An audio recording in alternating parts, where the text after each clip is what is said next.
మన మాతృభాష తెలుగు భాష పరిరక్షణ విషయంలో చంద్రబాబు నాయుడు గారి ప్రభుత్వం ద్వంద్వ వైఖరిని అవలంబిస్తూ ఉంది. అంటే పైకి చెప్పేది ఒకటి, చేస్తున్నది ఒకటి. ఎలా ఉంది అంటే గోటితో గిల్లుతూ నోటితో లాలిపాట పాడినట్టుంది. పైకేమో నిన్న కూడా ప్రపంచ తెలుగు మహాసభల్లో బాగా చెప్పారు. అమ్మ భాషను మరవద్దు, మాతృభాషే మన మూలం, అమ్మ భాషతోనే అభివృద్ధి, భాషాభివృద్ధికి సంపూర్ణ సహకారం అందిస్తాం అని చెప్పడం జరిగింది. చాలా బాగుంది. కానీ మీ చేతుల్లో లేదు. ఎందుకు ఆ మాట అంటున్నానంటే, పాఠశాల విద్యలో తెలుగు మాధ్యమాన్ని రద్దు చేస్తూ దాని స్థానంలో ఆంగ్ల మాధ్యమాన్ని ప్రవేశపెట్టాడు జగన్మోహన్ రెడ్డి.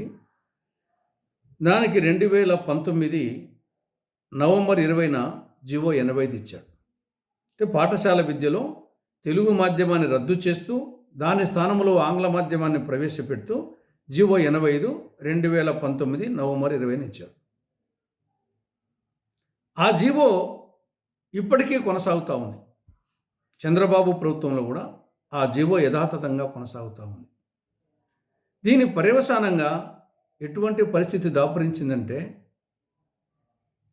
రేపు మార్చిలో 10వ తరగతి విద్యార్థులు పబ్లిక్ పరీక్షలు రాయబోతున్నారు.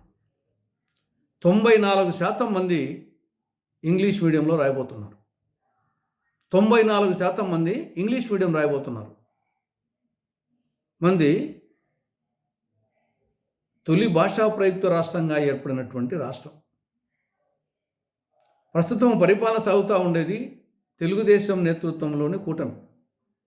ఆ పార్టీ పేరే తెలుగుదేశం. రామారావు గారు, స్వర్గీయ ఎన్టీఆర్ గారు పార్టీని స్థాపించిందే తెలుగు భాష కోసం, తెలుగు జాతి కోసం, తెలుగువారి ఆత్మగౌరవ పరిరక్షణ కోసం. అటువంటి ఆ పార్టీ పేరు కూడా తెలుగుదేశం. కానీ ఇప్పటికీ ఆ జీవో కొనసాగుతూ ఉంది. పాఠశాల విద్యలో 10th క్లాస్ విద్యార్థులు 94% మంది ఆంగ్ల భాషలో రాస్తున్నారంటే ఎక్కడికి పోతుంది ఈ రాష్ట్రం? ప్రపంచంలో ఏ దేశంలో ఇటువంటి పరిస్థితి లేదు. దేశంలో ఏ రాష్ట్రంలో ఇటువంటి పరిస్థితి లేదు.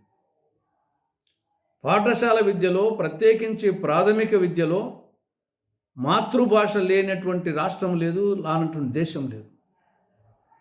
మన ఒక్క రాష్ట్రమే. పాఠశాల విద్యలో తెలుగు మాధ్యమాన్ని రద్దు చేస్తూ ఆ జీవో కొనసాగుతూ ఉంది. ఇప్పుడు ఏమనాలా? జగన్మోహన్ రెడ్డి చేస్తానని కంటిన్యూ చేస్తున్నారు. ఇంకా స్కూళ్ళల్లో పిల్లలకు తెలుగు రానప్పుడు ఇంకా మనం ఎన్ని చేస్తే ఏమవుతుంది? మనం కోర్టులో మాట్లాడితే ఏమవుతుంది? తర్వాత వచ్చేసి పరిపాలనలో జీవోలు ఇస్తే ఏమవుతుంది? పిల్లలకు వచ్చేసి స్కూల్లో వచ్చేసి వాళ్ళకి తెలుగు వస్తే కదా. కాబట్టి ఇప్పటికైనా చంద్రబాబు నాయుడు గారికి, తెలుగు భాషాభిమానులు అందరికీ తెలుగు రక్షించాలని చాలామందికి ఉంది. కానీ కరెక్ట్గా ఏమి చేయాలో చేయడం లేదు. మిగతా అన్నీ మాట్లాడుతున్నాం. సభలు పెట్టచ్చు, ప్రపంచ తెలుగు మహాసభలు, కవి సమ్మేళనాలు అన్నీ పెట్టచ్చు. కానీ పిల్లల్లో వచ్చేసి నాడు 10th క్లాస్ పిల్లకాయల్లో ఒక 100 మంది ఉంటే వచ్చి భారతంలో కానీ భాగవతంలో కానీ అంతెందుకు ఒక వేమన పద్యమో ఒక సుమతి పద్యమో చెప్పనండి, చదవమని చెప్పండి, చదివే పరిస్థితిలో లేదు. ఇంకా భాష ఎలా బతుకుతుంది? కాబట్టి ముందు పాఠశాలలో ముందు విద్యార్థులకు తెలుగు నేర్చుకుంటూ చూడాలి. కాబట్టి ఆ జీవో 85ను వెంటనే రద్దు చేయాలి. రెండవది, పాఠశాల విద్యలో చేస్తే మంచిది, లేదా కనీసం ప్రాథమిక విద్యలో తెలుగు మాధ్యమాన్ని కంపల్సరీ చేయాలి, తప్పనిసరి చేయాలి.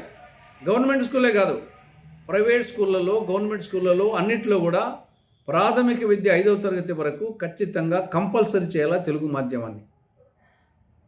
ఇక వీలైతే తెలుగు మాధ్యమంలో చదువుకున్నటువంటి వారికి ఉన్నత విద్య ప్రవేశాలలో కానీ లేదా ఉద్యోగాల విషయంలో కానీ 2% మార్కులు అదనంగా వేయాలి. అప్పుడు ఆటోమేటిక్గా తెలుగు దేదీప్యమానంగా వెలుగుతుంది. మన మాతృభాష తెలుగు భాష మృత భాష కాకుండా ఒక అమృత భాషగా షైన్ అవుతుంది, అమృత భాషగా విరాజిల్లుతుంది. కాబట్టి ప్రభుత్వం ఆ కోణంలో ఆలోచించాలని కాంగ్రెస్ పార్టీ విజ్ఞప్తి చేస్తూ ఉంది.